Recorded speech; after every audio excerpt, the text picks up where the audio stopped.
qui est incertain. Donc, je suis Marc Gilles, je suis en effet je suis en train de terminer donc, ma troisième année de doctorat et je vais vous présenter une approche probabiliste pour prendre en compte les erreurs de mesure en métrologie. Ces travaux ont été encadrés par Pierre Beaurepaire et Nicolas Guetton à Sigma Clermont et aussi par Antoine Dumas et Thierry Elamas, donc de Fimeca, ça parlera beaucoup. Voilà. Alors, cette recherche, elle s'inscrit dans le cadre d'un consortium qui est constitué de 3 entreprises de 2 laboratoires. Donc, on a Fimeca, Deltamu, Perfect Memory. Et puis, dans les laboratoires, on a le Limos et le Clerma. Bon, je pourrais détailler s'il faut. Ce consortium est dirigé par Deltamu. Deltamu, c'est une entreprise qui est experte en métrologie. Et la métrologie, c'est un peu le cœur de cette recherche. Voilà. Donc moi, je vais vous présenter le contexte. Donc le contexte, on se place dans l'industrie manufacturière, où la métrologie est utilisée à différentes étapes pour contrôler la qualité des pièces produites. Aux étapes de contrôle, on mesure les dimensions clés de certaines pièces. Donc ça peut être la longueur d'une arête, ça peut être le diamètre d'un alésage. Ce sont des dimensions clés parce que ce sont des dimensions qui vont peut-être servir à un assemblage, à faire fonctionner un mécanisme. Donc, il va y avoir des exigences singulières. Donc, les mesures qu'on va prélever doivent répondre à une certaine exigence de qualité. Pour nous, ici, elles doivent appartenir à un intervalle de tolérance. La problématique métrologique ici, en fait, elle est simple, c'est qu'il est impossible de ne pas faire des erreurs de mesure. Donc, dès qu'on aura une mesure, en fait, elle est égale à la valeur qu'on recherche, qu'on va appeler valeur vraie, mais aussi avec l'ajout d'une erreur de mesure. Et ça, on ne peut pas s'en débarrasser. Donc, les erreurs de mesure, elles auront pour impact de fausser la perception de la conformité des pièces. C'est-à-dire qu'il faut que les mesures soient dans l'intervalle de tolérance, mais du coup, au niveau des bornes, à l'erreur de mesure près, on va croire que la pièce sera dehors alors qu'elle était dedans, et vice-versa.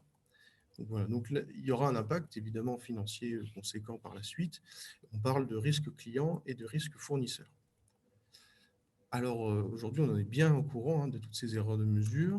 Alors, globalement, qu'est-ce qu'on fait? Eh bien, on cherche à caractériser les erreurs de mesure avec une valeur numérique, déterministe souvent. Donc, ça peut être l'écart type des erreurs de mesure, ça peut être l'erreur maximale. Une fois qu'on a une information, on construit un intervalle autour de la mesure.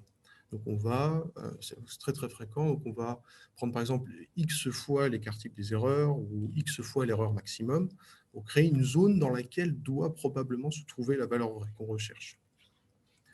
Bon, alors une fois qu'on a créé cet intervalle autour de cette mesure, on le confronte à l'intervalle de tolérance et puis il reste à décider. Alors là, il y a un cas où l'intervalle qu'on a construit dépasse un peu l'intervalle de tolérance et il faut choisir. Est-ce qu'on garde ou pas la mesure?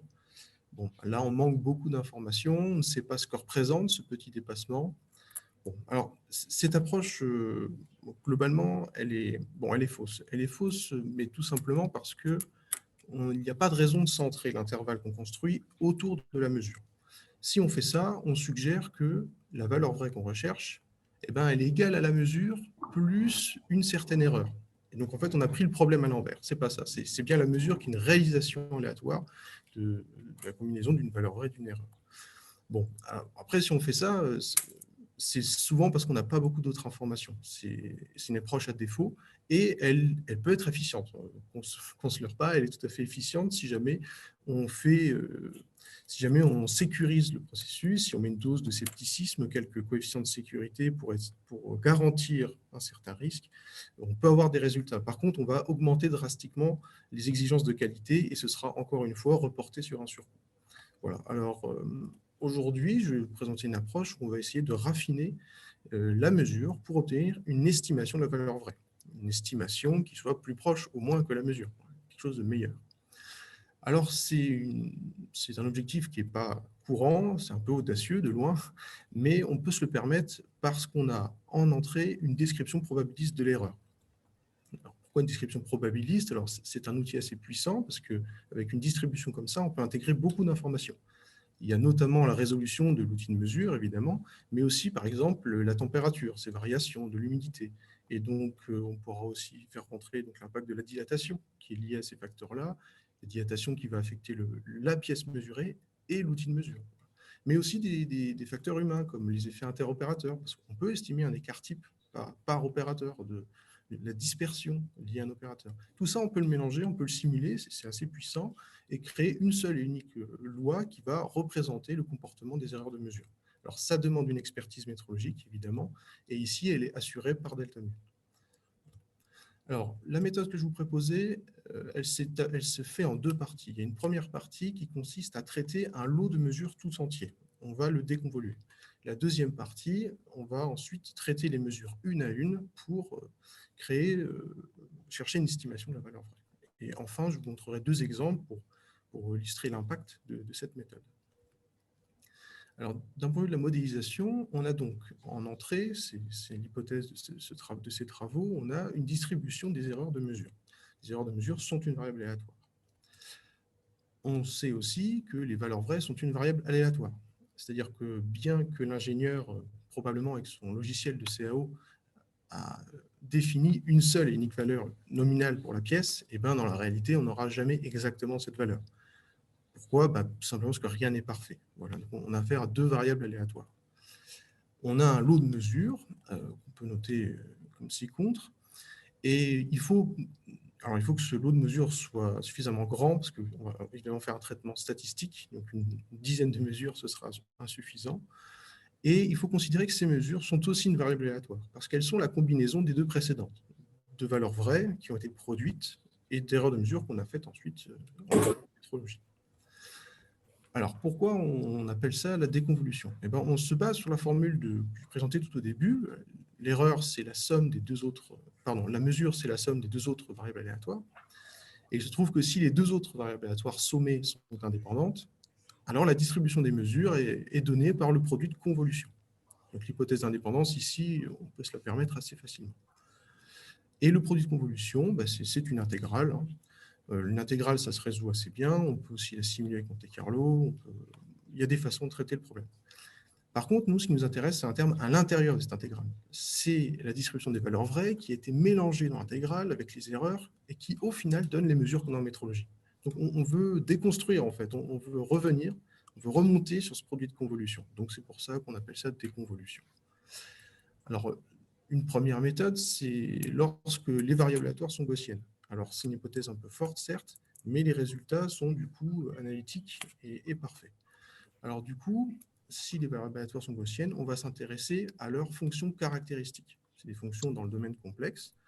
Et les fonctions caractéristiques de variables aléatoires gaussiennes, elles ont une forme assez sympathique. C'est une fonction exponentielle dont les paramètres sont assez faciles à identifier. Pourquoi on utilise ça? Parce qu'en fait, les fonctions caractéristiques ont une propriété agréable qui est que leur produit de convolution, c'est simplement un produit usuel. Juste au-dessus, je vous ai montré que la convolution, c'était une intégrale. Ce n'est pas forcément facile pour tous à gérer. Mais là, c'est juste un produit. C'est comme 3 fois 4. Donc, du coup, si je veux extraire le terme, j'ai qu'à diviser. Et c'est ce qu'on fait, on divise. Et avec cette forme exponentielle qui est sympathique, on trouve au final que la fonction caractéristique obtenue est celle d'une variable aléatoire gaussienne. Et les variables qu'on repère, assez intuitivement, la moyenne obtenue, c'est la différence des deux moyennes en jeu, et l'écart type obtenu, c'est la différence des deux écarts types. Voilà. Alors, dans le cas où il y a au moins une variable qui n'est pas gaussienne, dans ce cas-là, on a développé une optimisation de loi préchoisie. On fait l'hypothèse du comportement de la loi des valeurs vraies. On va se dire, par exemple, les valeurs vraies, en fait, elles suivent une loi log normale. Bon, rien ne garantit, mais essayons. Donc, on pose la loi des valeurs vraies suit une loi log normale. Il va falloir fixer certains paramètres au début. Alors, on va essayer de les choisir intelligemment en prévision de l'optimisation. Et pour un jeu de paramètres fixés, on peut calculer toutes les densités f de m. Donc là, c'est le produit de convolution. Là, c'est vraiment l'intégrale de tout à l'heure. Et ici, on utilise une quadrature de Gauss-Hermite pour résoudre cette intégrale. Une fois qu'on connaît toutes ces densités, on peut calculer un score. Et donc là, ce sera la vraisemblance, la log vraisemblance. On va optimiser les paramètres pour maximiser ce score de vraisemblance et on aura la meilleure des logs normales possibles. Alors, c'est bien, mais ce n'était peut-être pas une log normale. Bon, alors du coup, on va essayer avec d'autres lois, Vébule, uniforme, etc. Et dans l'idéal, une infinité.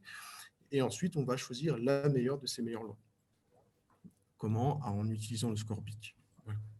Donc, on est capable de traiter ce genre de situation, tout n'est pas gaussien, mais on va affecter une loi aux valeurs vraies. Bon, eh bien, on va pouvoir passer à la deuxième partie, au raffinement des mesures une à une. En synthèse, on a entre les mains une distribution des erreurs de mesure, ça c'est grâce à une expertise, et on a une connaissance de la distribution des valeurs qui sont produites, des valeurs vraies. Pas les mesures, mais quelque chose de mieux, la distribution qu'on a obtenue dans la déconvolution. Alors, comment on va raffiner? L'idée, en fait, est simple. Hein, on va réutiliser la somme présentée au tout début. Une mesure, c'est une valeur vraie et une erreur. Et donc, on va se demander quelles sont les différentes combinaisons. Alors là, il y en a une infinité, hein, j'en ai mis quelques-unes. Mais on pourra se demander, pour chacun de ces couples, quelle est la probabilité que ce couple advienne. Donc là, celui que j'ai encadré, quelle est la probabilité que la valeur qui a été produite soit 101,8 et qu'ensuite, à côté, on ait fait une erreur de moins 0,01. Voilà. Et donc, on va chercher ce couple le plus probable. Alors pour ça, on va utiliser la formule de Bayes, le bon vieux P de A sachant B. Et en statistique, c'est un peu moins élégant de loin. On va parler d'une probabilité, une fonction de densité postérieure qui est égale à une vraisemblance fois une prior, le tout divisé par une constante. Bon, alors qu'est-ce que ça nous donne, nous, ici? Alors nous, ici, on va obtenir la probabilité qu'une mesure x soit la valeur vraie, en sachant qu'on a mesuré m. Voilà, la probabilité que x soit la valeur vraie, en sachant qu'on a mesuré m. Bon, alors si x est bel et bien la valeur vraie, eh bien, je vais aller voir du côté de ma distribution des valeurs vraies pour peser cet événement, à quel point c'est probable. Si x est bel et bien la valeur vraie, alors j'ai fait une erreur m-x, parce que j'ai mesuré m. Donc, dans ce cas-là, je vais me référer aussi aux erreurs de mesure pour aller peser la probabilité de cet événement. Voilà. Et en multipliant, on obtient un certain score.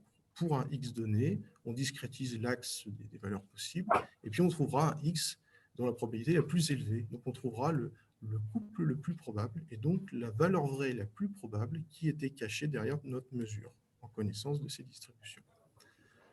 Ben voilà, du coup, on est capable de raffiner en fait tout un lot de mesures à la fin de cette méthode. Alors maintenant, je vais vous présenter deux exemples pour voir un peu les conséquences. On commence avec des variables aléatoires gaussiennes. Donc là, ça met en jeu la première méthode de déconvolution. La variable aléatoire des valeurs vraies a pour moyenne 101 et écart type 0,4.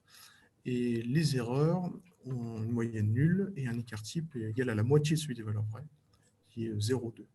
L'intervalle de tolérance est de 100, 102. On remarque qu'il est centré par rapport à la moyenne des valeurs vraies. Et le nombre de pièces dans le lot, le nombre de mesures, est de 1000. Voilà. Alors, pour regarder la conséquence de cette méthode d'un point de vue de la déclaration de conformité, on utilise des matrices de confusion. Les matrices de confusion nous permettent de le visualiser. C'est un outil de data scientist assez commun. Alors, sur l'axe vertical, en Y, on a donc la vérité. Voilà, on a si une pièce est réellement conforme ou si elle est réellement non conforme. Et ensuite, en X, on a la prédiction, ce qu'on croit, ce qu'on a vu, mais qu'il y avait peut-être une erreur dedans. Et donc là, il y a trois matrices. La première, en fait, c'est la solution. Voilà, je confronte les valeurs vraies à elles-mêmes, c'est la solution à gauche. Au milieu, on a les mesures, et qui sont donc entachées d'erreurs. Et ensuite, les valeurs raffinées qui, on espère, auront au moins d'erreurs, voire pourraient être géniales.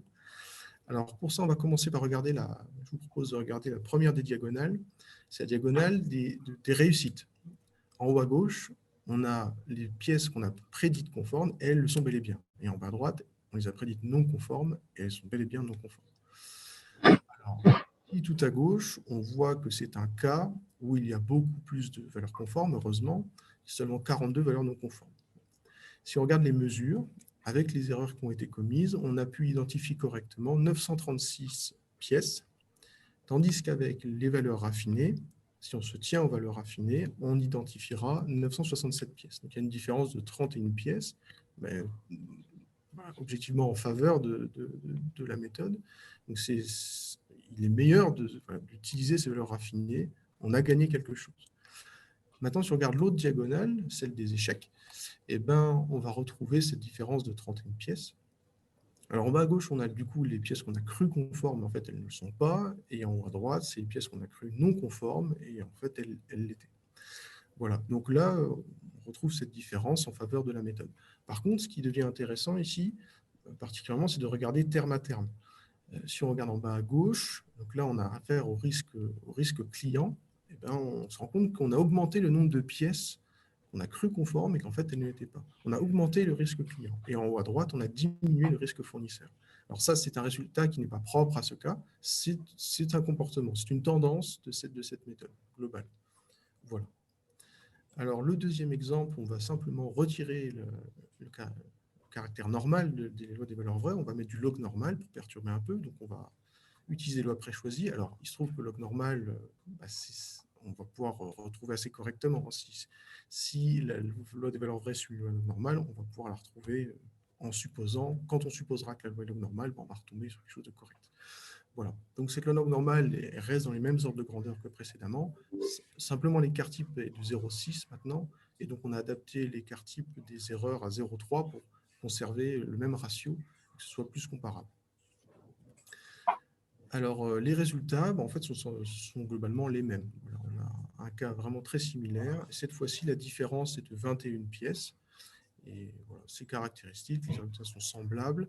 Et sur la diagonale des ratés, ben voilà, on observe les mêmes tendances de diminution de risque fournisseur et risque client. Voilà. Alors, ben, je vais synthétiser. Je pense que c'est pas mal sur 16 minutes. Je vais synthétiser ici. Donc, la méthode que je vous ai présentée, elle utilise en entrée, c'est un peu sa singularité, une description probabiliste des erreurs de mesure. On fera l'hypothèse de l'indépendance entre les valeurs vraies et l'erreur, et il nous faudra un lot de mesures à traiter qui sera de taille significative ou au moins qui soit représentatif.